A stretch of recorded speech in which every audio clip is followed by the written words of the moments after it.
Can't you see? Everyone! They're here already! You're next! Let's go! Welcome to the future, where the glass is half full and you'll need new glasses, where you'll be jumping from conclusions. The past is annulled, and a new future is born! Never before in history has so much meant so little to so many. AD on the radio. So what would you think? How would you feel if, for the sake of an argument, let's assume you're a guy or that you're hearing a story about a guy. But how would you feel if you came home one day to your girlfriend or your wife and you hadn't consummated your relationship yet? Like you'd been together but hadn't actually done the deed. And she told you she was pregnant. How would you feel? Well, I think I know how you'd feel. You'd feel like, what the hell is going on here? We've never actually done the thing that it would take to get you pregnant. How are you pregnant? The explanation is obvious. And if you have an excuse, it better be a good one. What the hell? It was a question that was illustrated perfectly to me when I was a kid. And I probably shouldn't have found this on the school bus, but I did. An older kid had left a Sam Kinison tape behind. Popped that bad boy into my Walkman, and it changed my life forever. And I don't know if you're familiar with his work, but Sam Kinison used to be a preacher, and he does some very creative and interesting things with regard to Bible stories. He said that it was a tough gig being Jesus. You're just born, and your mom looks at you and goes, "Hey, you're the son of God." And Jesus goes, "Really? Are you sure?" And then he said, Joseph's hanging around in the background going, "Yeah, you better be the son of God, little mister. I'm telling you, you better be him." Not saying you're lying or anything, honey, but you sure? He just said he was an angel and you went in the garden. Did he have any ID? And in that moment, I was taught something about comedy and satire as a kid. I was like, I've heard this story about how the Virgin Mary gave birth to Jesus, the Son of God. But never once had I heard it addressed in terms of the perfectly reasonable amount of doubt that someone like Joseph, when put in that position, might possibly have. Now, look, I'm not trying to be blasphemous, but I'm illustrating a point. A lot of the time we're told an accepted narrative that doesn't necessarily get to the truth of the matter. Whether it be at home by your parents, in school, in society, by news organizations. And what that Sam Kinison tape that I discovered on the school bus that fateful day taught me was that comedians have access to the truth. Now, Sam wasn't saying that Jesus was not the Son of God, but he suggested that Joseph would be like, "I'm not, all right, okay, I'm going with this," but there's a certain amount of questioning and hesitation that comes along with it, which is never really discussed. And it taught me that people in the world of comedy, people in the world of satire, like I said, have access to the truth that other folks don't. You don't get it from traditional news organizations. You don't necessarily get it from your schools and from your parents and all of the above. We get hung up on an established narrative that would be blasphemous to question. We get hung up on political correctness. And we lose sight all too often of the truth. People just want you to believe because it's easier to believe than it is easier than it is to prove. Am I making sense? So the role of comedy, comedians, satirists in society, especially in this day and age, grows more and more important. As you look around and you wonder, what is the truth? CNN tells me one thing, Fox News tells me another, NPR, who the hell knows what they're thinking? What is the truth? There was a time where news organizations were all about fact. There was a time where conjecture and opinion didn't get in the way of bringing facts to people that needed to know them. There was a time when editorializing was left to the audience as opposed to the people disseminating the news who have decided agendas.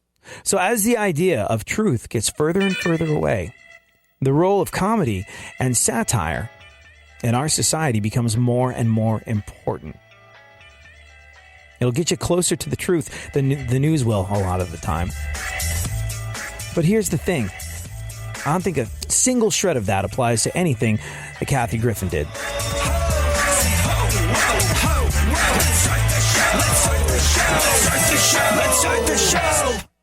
Real radio. 104.1.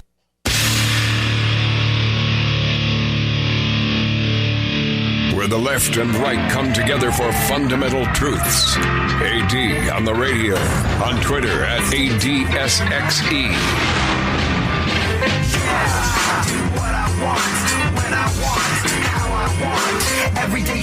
So, at some point, at one point or another, and it will be our imminent demise if we do not, at some point we have to realize that we are on the same team. At some point, we have to realize that left, right, down, up, center, side to side, whatever the hell way you lean politically speaking, we have to have each other's backs. We have to. We have to. Now, why are we divided as a country? In theory, in a perfect, beautiful world, where does this division come from? Well, I like to think that we all want the same stuff. Look, what do you want in this world? The American dream is kind of a universal one. You want to be able to live. You want to be able to have a home, have a roof over your head, have shelter. You want to work. You want to have that work be meaningful. If you have kids, you want them to have a real shot at an education, a real shot at making their way in the world. You want to know that if you get sick, care will be available to you. We all want the same stuff. And left or right, I think that if we bear in mind we're all working toward the same thing. No, F that. I know that if we bear in mind we're working toward the same thing. And keep that in mind. That we just have different ideas about the best way to get there. We can maybe stop, have a conversation, listen to each other, and get there faster. That's my ideal. That is the ideal. This is why we're divided. We're not all the same, but we want the same things. We just have different ideas about how to get there. But we have to be able to talk in a respectful manner. We have to be able to disagree with one another without villainizing the other. That's democracy. That's a pillar of democracy. To be able to openly disagree with one another without, fearing for your life. Now, what Kathy Griffin did, a noted satirist, what she did is a problem. Because it indicates an absolute lack of tolerance for people thinking differently. And it's an isolated little event.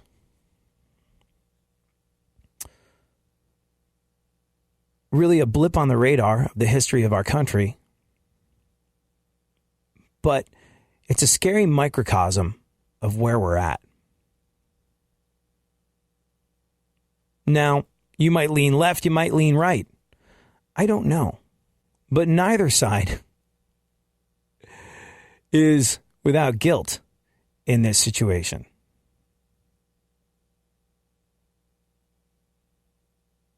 She was criticized on the left and the right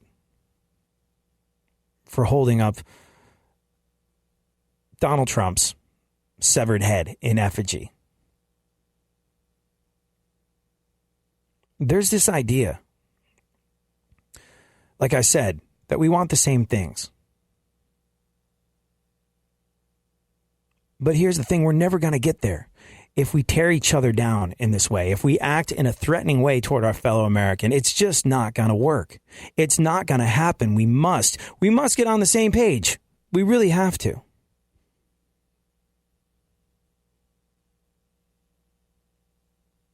Now, there's all sorts of folks that I guess are excusing what Kathy Griffin did. And look, is this an issue of free speech? Does she have the right to do that? Is it a criminal act? Well, that's a long and drawn out conversation.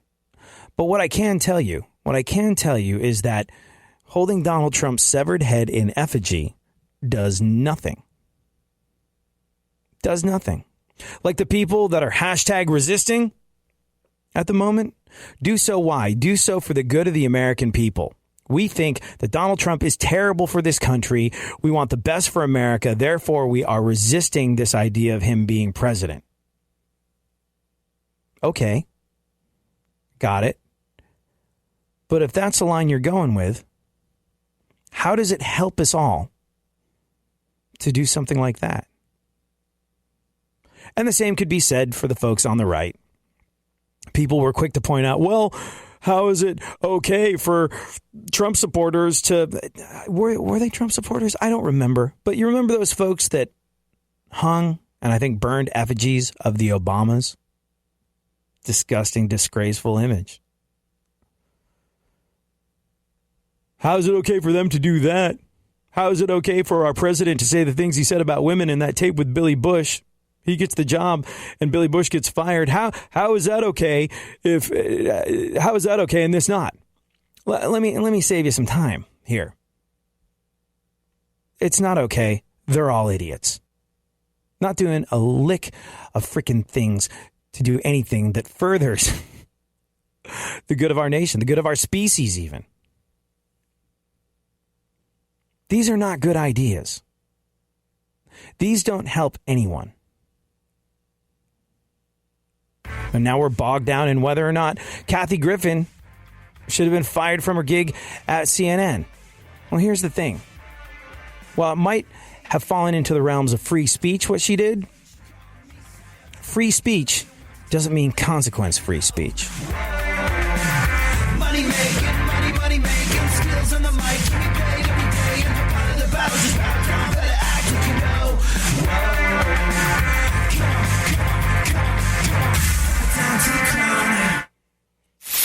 For more stimulation and less irritation, 9 out of 10 doctors choose KPRC AM 950, Houston's more stimulating talk radio.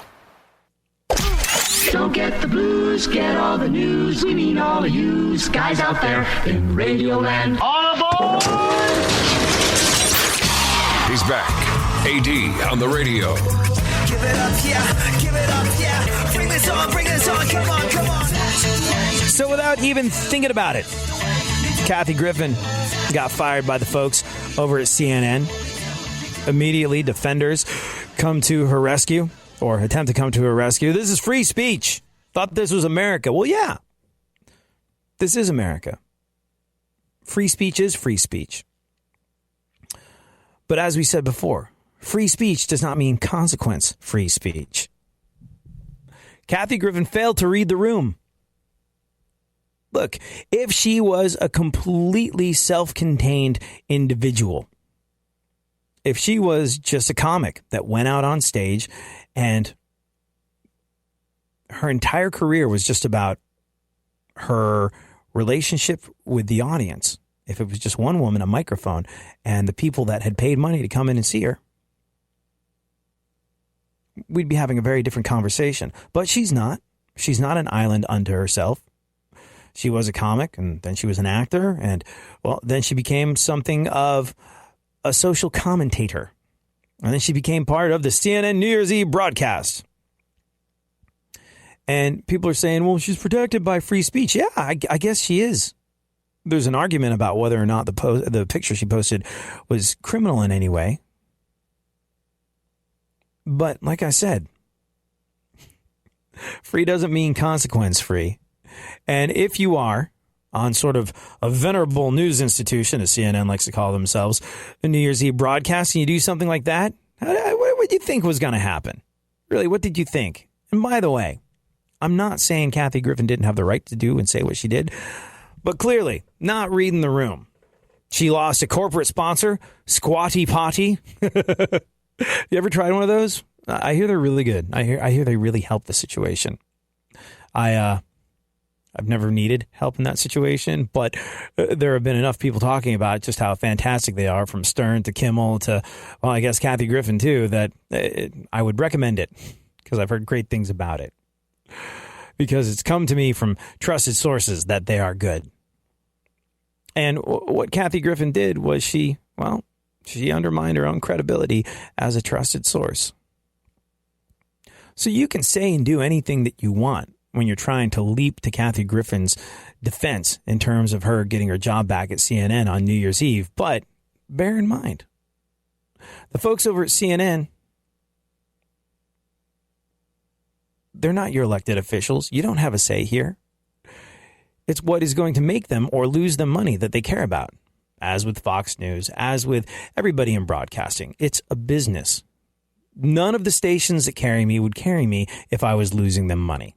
They would cut their losses. And when someone does step out and say something out of line that makes people mad, you can bet your bottom freaking dollar that they are counting their bottom freaking dollar on the situation, going like, okay, this person brings in this much cash. We're going to lose this much because of the backlash. Do we stick with it? They're analyzing it to the nth degree, and it all has to do with dollar amounts. So it may be her right to say what the hell she said, but it's also CNN's right to go, ooh, that's bad for business. No. And that's exactly what they did.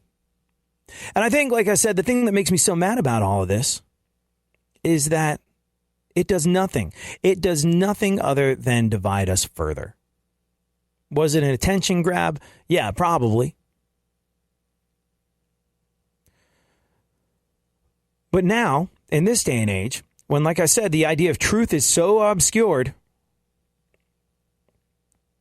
people that are going to be political commentators, people that are going to be satirists and comedians and all the above, have a unique opportunity to make things better as opposed to worse. They have a unique opportunity to speak truth in the way that Fox and CNN do not. It's why this show has always been satire with a look in on news and politics, as opposed to news and politics with a look in on satire, because by being the way we are, we have deeper and closer access to the truth, and that is what we struggle to bring you every single day on this show. But when you're in a position like Kathy Griffin and you do more to divide than heal a rift that is already being hacked away at by politicians on both sides of the equation, fringe groups on both sides of the equation, when we are losing our identity as a united America thanks to people furthering their own agendas, whether they be political or financial, because there's good money in division, well then, you're not helping. And I guess that's why I'm mad at Kathy Griffin. Not helping. Had an opportunity to do so, freaking blew it. You want to shoot your mouth off about politics and say that you're doing it because you want better for all of us here in America? I don't care what side you're on. If it gets to the point where you're just baiting, if you're just looking for attention for yourself, if you're just looking to up your clicks, if you're just, don't do it under the guise of really caring about people. Say, I'm seeking attention. Oh God, please pay attention to me. Oh God, oh God, oh God. Which is essentially what Kathy Griffin was doing. And she wanted it too bad. She was willing to court controversy too much. She wanted to do something that would shock and upset people and up her clicks in the same way that lots of people do. Look, Ann Coulter. Ann Coulter, this is a woman who constructs tweets so that they are incendiary and will set the world on fire, and then will bring so that they will bring her speaking price up when it comes time to talk at a gun rally. Ann Coulter got good mileage. Remember when she did this thing? Remember when she said, God said, rape the world, take it, it's yours? Now, she was talking about, I think the issue was fracking. It was some environmental issue. But she said, God said, rape the world, it is yours to do with what you want. Something along those lines. We'll look up the actual tweet at some point or another. But Ann Coulter sat at home going, okay, all right, okay. I got to make a little headway. I've got a couple of speaking engagements and a book I'm trying to sell. What do I do? How do I get attention on this? What do people take really seriously? God, yes. What's another hot button word? Well, people are really into the environment at the moment, and there's a big debate about fracking and how it's a better way of monetizing people's lives, how it creates jobs and industry and independence economically from foreign oil. And all right, fracking, okay, yeah, people are mad about that too. That's a hot button issue. And I'll throw in the word rape, and that is the business a lot of folks are in. She knew that tweet was going to go around the world 3 times. She knew her speaking price would go up when it did. She also knew that her book would probably sell better.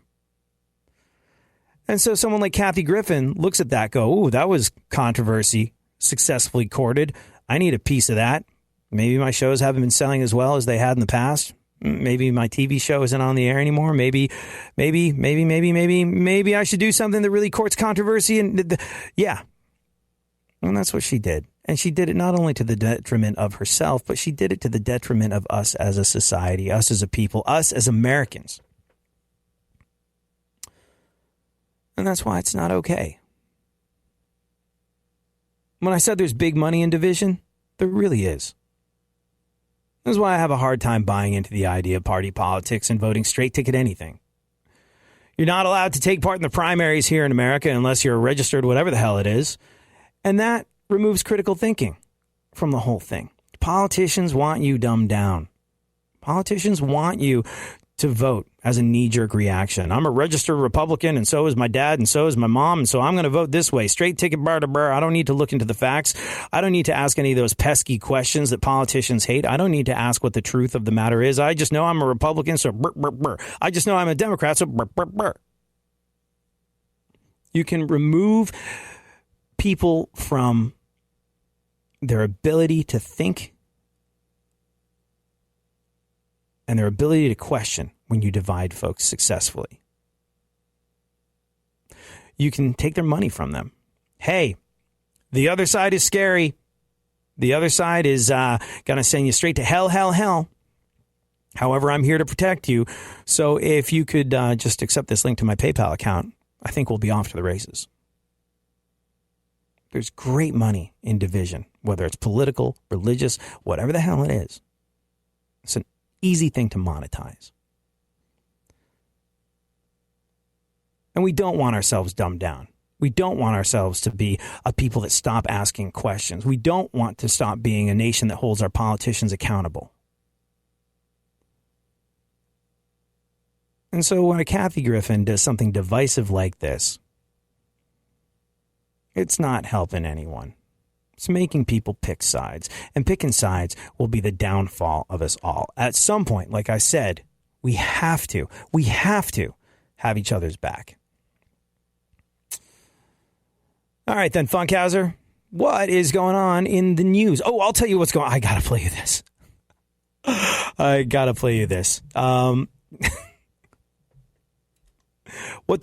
First of all, how do you pronounce it? Kofifi?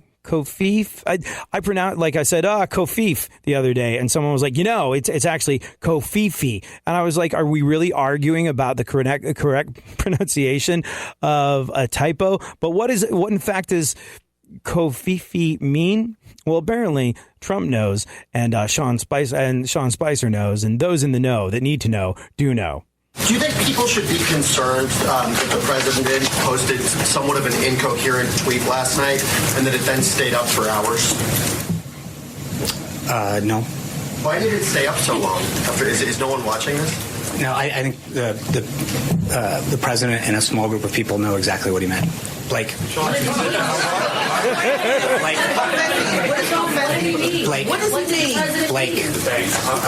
confessing? No, but so you can itself. The president and a small group of people knew what he meant. It's a freaking typo. Like, you know what? When you went with the whole thing, like, he pocket tweeted. I'm going to start a tweet. I'll finish it later. I got to do something presidential, so I'll finish this. And then you put your phone into your pocket. You inadvertently type out a typo, and you inadvertently hit send. And it stays up there for a while because you're not paying attention to that sort of thing. That, to me, is very humanizing. Funkhauser, have you ever put stuff on Facebook or Twitter where you're like, whoops, didn't mean to do that? Like a typo or every single errors? day. Mm-hmm. Yeah, like every single freaking day. And to me, I was like, oh, that's so humanizing. The president really does tweet for himself, and he really does make spelling errors, or he really does butt dial or pocket tweet or whatever the hell it is you want to call it. When it was like, yes, a small group of people know exactly what it means. Like, come on. That's...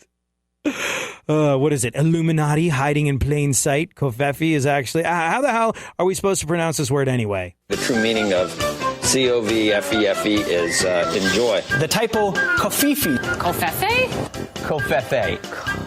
C-O-V-F-E-F-E. Covfefe. Covfefe. Covfefe. Covfefe. Covfefe. Confifi. Covfefe. Covfefe. Covifi. Covfefe happened today, and then he's going to pull out of the Paris Where's report. Covfefe? Covfefe? You say Covfefe, I say Covfefe. She spelled Covfefe or whatever. I think it's Cofifi. Covfefe, however you want to pronounce it. Covfefe, Covfefe. None of us really know how to say this. I don't know how to pronounce Covfefe. I went Covfefe. Covfefe. But that could be wrong. Covfefe. I like Covfefe. I spent a lot of time on this. Covfefe. Covfefe. Covfefe.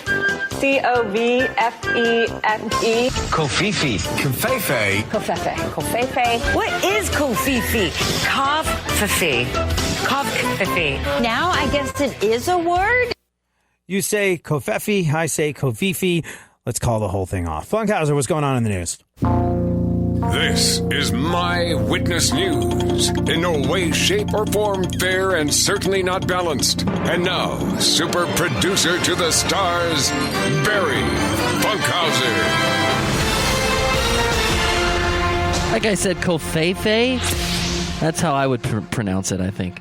Well, I couldn't believe I got taken to task over mispronouncing it by a coworker. I was just like, it's a typo. And you're arguing with me about that. It just goes to show people want to argue about literally anything. He's like, no, definitely Covfefe. I was just like, who knows? More importantly, who cares? Well, I guess if a small group of people know exactly what it means, according to as Sean a Spicer really said, small group, tiny group. Yeah.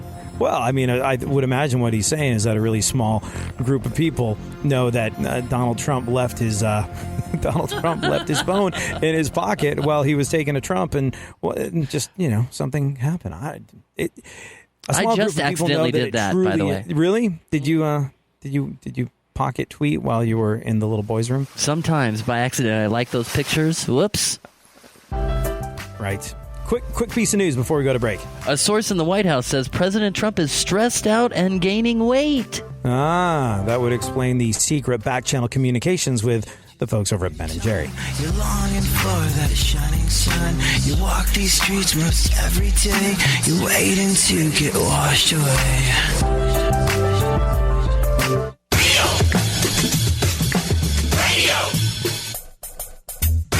Radio. 104.1.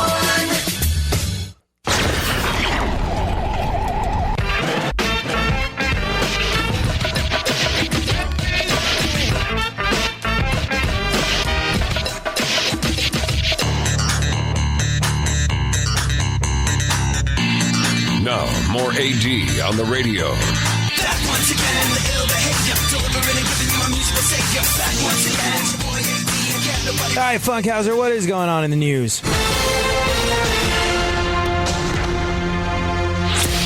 Well, Hill Dog's talking. She says the real factors that led to her loss in 2016 were beyond her control.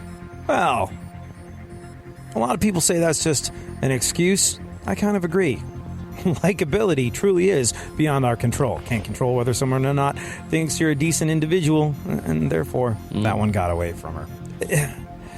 I think she was blaming it on Facebook as well. Well, who doesn't? Well, I mean, you know what? The folks over at Donald Trump's campaign actually hired a company. There's, and I don't remember what it's called, but there are data analysis types that can discern a frighteningly accurate amount of information about you by taking a quick look at your Facebook page. And they offered up their services. And a lot of people said that, look, when you look at the exit poll data, there's a lot of different things that led to Donald Trump's victory, and we're not going to rehash all of them now. But it is very interesting. I think what Hillary was referring to was this company that can analyze people, to, like I said, a frightening degree of accuracy based on a look at your Facebook profile, offered their services up to both the Democrats and the Republicans. Hillary Clinton did not hire them. Donald Trump did. And what they were able to do is identify, like I said, remarkably accurately, people who are on the fence, not sure who they wanted to vote for. A lot of people thought of this as being a Sophie's Choice election. Nah, what do I do? I'm not stoked about. I knew people that were lifelong Democrats that thought Hillary Clinton definitely should be indicted, yet we're going to vote for her anyway.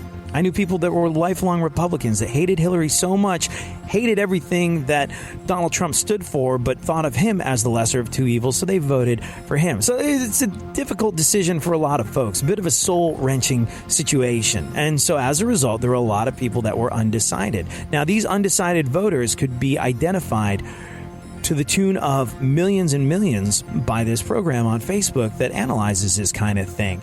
And what that allowed the Republicans to do was go after people that were on the fence hardcore with targeted ads online. And that's exactly what they did. And when Hillary Clinton's saying, like, Facebook lost me the election, yeah, there's a possibility that there's some truth to that. Meaning, Donald Trump found a way of reaching out to undecided voters and convincing them.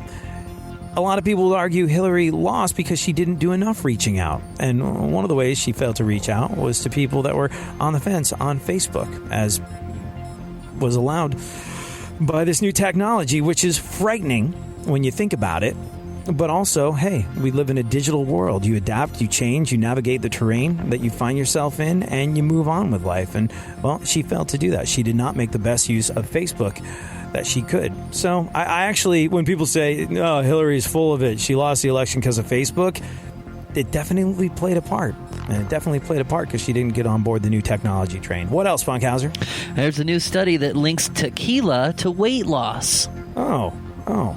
It's probably why the coffee cup on my boss's desk now contains Patron instead of vodka. No, well, I was going to say it always did, but yeah. Mm-hmm. You know, TJ Miller, he's the curly-haired comedian guy. He was in Deadpool. He was on Silicon Valley. He does a great bit on tequila. Where are my tequila lovers at, huh? Woo! You are wrong. You're wrong. You're incorrect.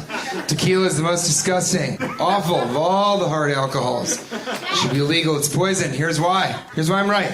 No other shot comes with chores. Right? You ever try and take a shot of tequila as soon as they give it to you? Whoa, hey, whoa. Lick your hand first. What? Why would I do that? When have I ever been having a great time? Like, yeah! What could be better? Well, I know. Like some sort of alcoholic cat.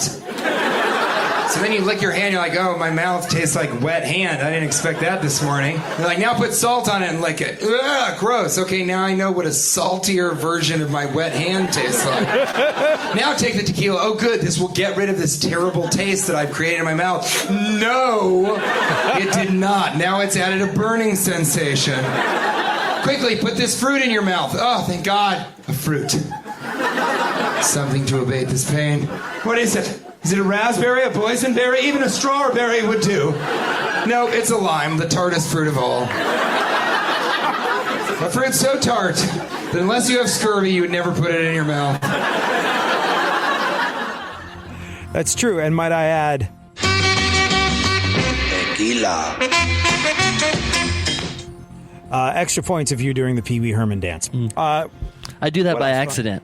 What else, Funkhauser? Researchers say mushrooms are the least dangerous drug. Yeah, magic mushrooms, I think, have been named the least dangerous drug, probably because Bill Cosby can't sneak them into drinks. But also because I think They looked at the number of emergency room visits caused by recreational drug taking, and like mushrooms are barely even a blip on the radar. I'm not recommending that you do anything like that. And like any kind of like hallucinogenic, from what I understand, like they can really, like you could drop acid for all of your teens and 20s and nothing lousy is going to happen to you if you're one person. You could do a hit of acid once and you could never ever come back down if you're another type of person. And this is not exactly a medicinally regulated type of situation you're getting into when you mess with things like magic mushrooms and acid and stuff like that. So just be on the safe. Just don't. I mean, overall, drugs in general, don't. But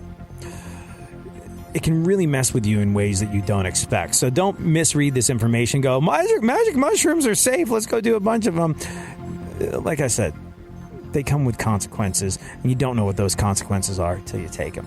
What else? Denny's just announced a new home delivery service. What? Moons over. My God, when did I give up on life? Do you like Denny's? Oh yeah, all the time. I'm eating Denny's now.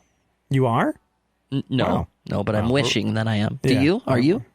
I am a fan of Moons Over My Hammy. I like the Denny's omelets. But yeah, the idea that Denny's announced a new home delivery service is an interesting one. No thanks. I prefer to jog to lunch, replied no Denny's customer ever.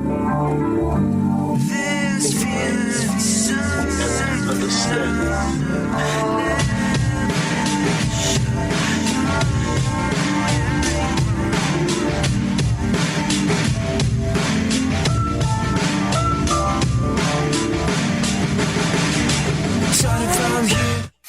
Leave the stimulation to the professionals. Everyone is so smart. KPRC, more stimulating talk radio. There's something happening here, and you should know what it is. The dumbing up of America. Now, more AD on the radio.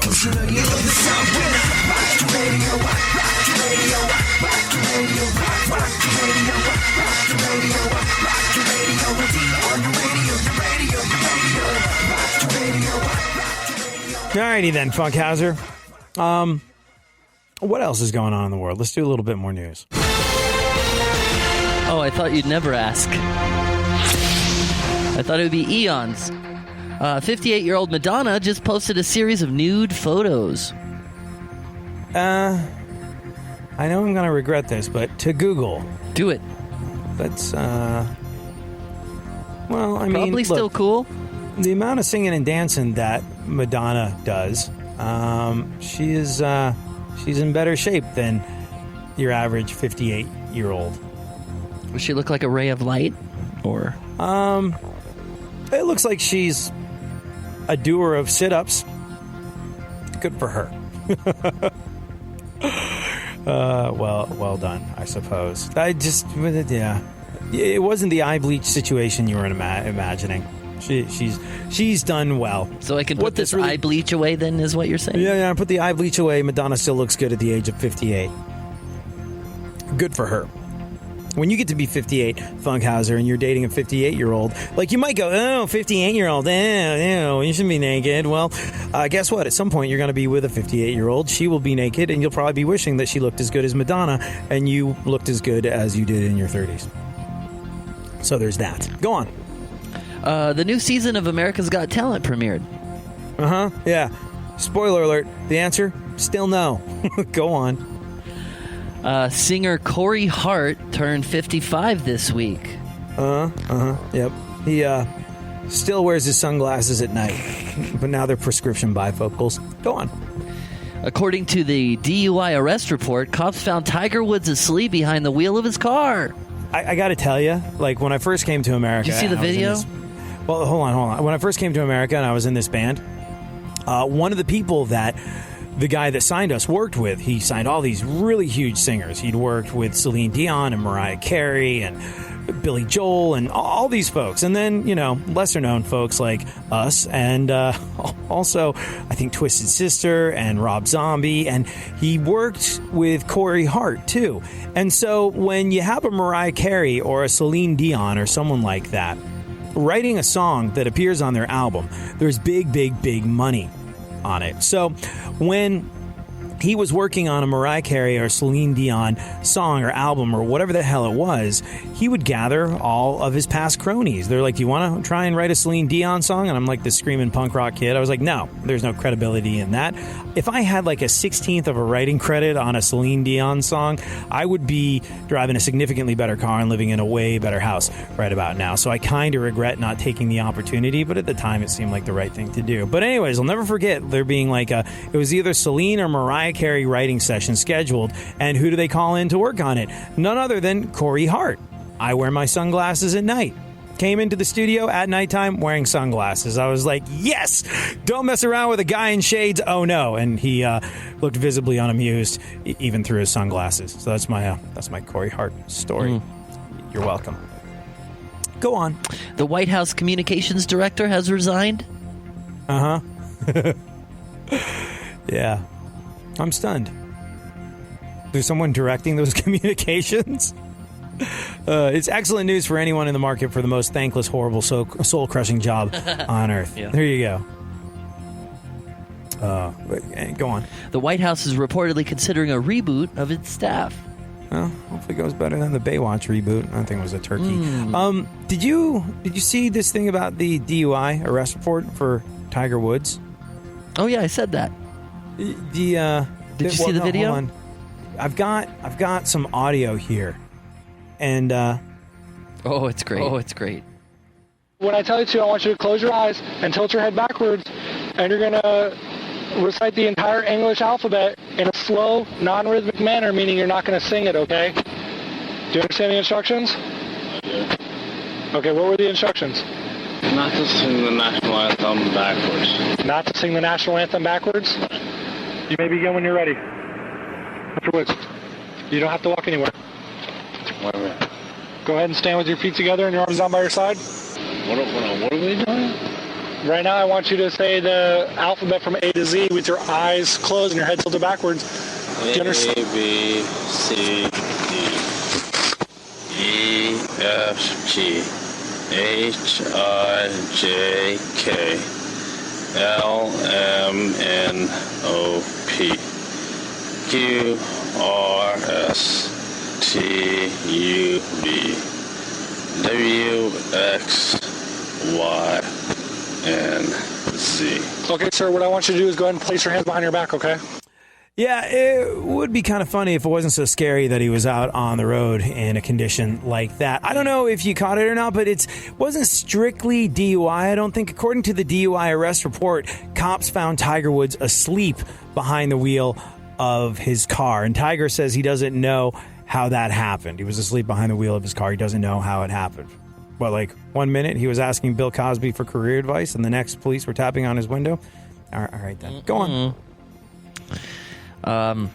Did we tell you about Denny's? We told you about Denny's, right? Yeah. Denny's rolling out 24-hour delivery service at like half of their locations. Like I said, the most popular dish, moons over. My God, when did I give up on life? Go on. Germany is the only country where McDonald's sells the McRib all year long. You know, I saw this. Let's go right now. I was so excited about this. I was like, 365 days of the year, McDonald's is offering up the McRib. And then I was like, oh, you got it. All right. You got to be in. There's a catch. You got to go to Deutschland. You got to go to Germany. By the way, that sound you hear in the background is me frantically filling out the application to become iHeartRadio's German correspondent, whilst at the same time being fitted for later hosen. Go on. Too late. Mine's in first. My hosen were later. Get it? Later. Anyway. Amazon's stock price has now topped $1,000. Yeah. And to put that figure in perspective, take Yahoo's stock price and add $1,000. Go on. Donald Trump accidentally revealed the locations of 2 U.S. submarines to the president of the Philippines. Whoops. Note to self, play Donald Trump at Battleship. Go on. Decomposing body was found in a Los Angeles park. Yeah. And I believe that after signing a few headshots from Working Girl, Millie Griffith asked for her privacy. Continue. Oh, Oh, nobody gave it to her, though. She actually, admitted, you know what I liked about what Melanie Griffith did? She actually admitted it. She owned it. She was like, that plastic surgery thing I was doing went too far. This thing that I did to my head, not a good idea. Don't do it. I did it for weird, effed up psychological reasons that I won't even bother getting into. But this that you see in front of you was a mistake. And then I think she had a bunch of sort of corrective plastic surgery to make it a lot less wackadoo looking. But I really like the fact that she went, hey, this thing that I did to myself, it's not okay, and it comes from a deep-seated mental thing, and just, this is not what you want to do. So I really thought that was kind of cool she owned it. What else? A guest at a wedding in Vietnam murdered another guest after he mocked his karaoke performance. That's really... Sorry, that's not funny. There was... Yeah, I think the ironic part, he was doing a stunning rendition of I Will Survive. Yeah, I know. This happened. This karaoke in Asian countries taken really seriously. It happened several years ago where a bunch of Japanese businessmen were out drinking, singing karaoke, and someone put on a bad performance. It's not funny, I guess, but they killed him. His coworkers killed him for singing karaoke badly. It's a weird... One of my best friends that I grew up with in high school, he's half English, half Japanese, and he moved to Japan. And I was like, what's it like over there? He's like, people here... I mean, it's great. I love it. There's so many things I love about it, but people here are a little tightly wound. We're so repressed that some of the time we let our stress out in really, really strange and unusual ways. And sometimes it's playing too much pachinko and getting addicted to that. Other times it's stuff and he was the one who told me about it. He was like, dude, there was a news story here in Japan. He lives in Tokyo. A little while ago, a bunch of businessmen went to sing karaoke at a karaoke bar. They didn't like his version of a song that he was singing, and they started beating him up and wound up killing him. It's crazy. But yeah, karaoke is a dangerous game, apparently, in certain Asian countries, my friend. A dangerous game. What else? The saliva of a parasitic Southeast Asian worm has been found to have healing properties for wounds. Yeah, I heard about this. Yeah. Let's worm eat spit. them all. Worm spit. The spit of worms is being called this medical miracle, this insane thing. And I guess it's because this parasitic Southeastern Asian worm, their saliva can help your cuts and whatnot heal properly and quickly. And you know what? I'm just going to rub some dirt on it and move on. I'm good. Continue. No, I'm eating all the worms. No worms. Line them up. Studies say that whales only reached their massive sizes recently. Unsurprising. Have you seen the size of the large sodas that the whales are drinking these days? No, it's true. Whales are humongous. Obviously, they're the largest mammal on Earth. And for that reason, people have always wondered how they got so freaking big. And the answer is, scientists think, they ate tons and tons of fish. And the more they ate, the bigger they got. The more that they evolved to be able to eat more food, the more they evolved to need more food. And that's why they're so freaking ginormous and powerful and the biggest, strongest mammal going. I'm trying the same thing. It's not working out for me. I just tend to sit a lot and breathe heavily. Go on. The investigation into possible collusion between Russia and the Trump campaign now includes a current White House official as a significant person of interest. Yeah. It's interesting. We live in interesting and scary and frightening and uncharted times. I mean, look, they tried to impeach Clinton. They did impeach Nixon. But I know some folks that are Trump fans, some very informed, astute political types that I talk to about exactly this kind of thing. That we're just like, ooh, I'm a Trump fan. I voted for this guy. This might result in impeachment. You never know. And apparently it goes deep. There's possible collusion between Russia and the Trump campaign, including, like you said, a current White House official who's a significant person of interest. So, watch your back, Kid Rock. Go on. Again, he had a decade where people left him alone, and now he's got to watch his back again. I love Kid Rock. Said it before, I will say it again. I love Kid Rock for the sole reason that... He's the bull god? Well, because that's why I do. He is the stone cold pimp of the nation, Mr. Bawataba, Mr. I am the bull god, is also the voice of political reason in this country. Now, he's taken some heat for hanging out in the White House and being Trump's buddy. But you know what I love about Kid Rock? Kid Rock, I don't know if you remember this, he campaigned for Obama. He endorsed Obama. He campaigned for Obama and didn't like the job Obama did in his first term. And so he threw in his support behind a different candidate when it came time for the next election. And you see what he did there? He wasn't defined by a party. He was defined by an individual.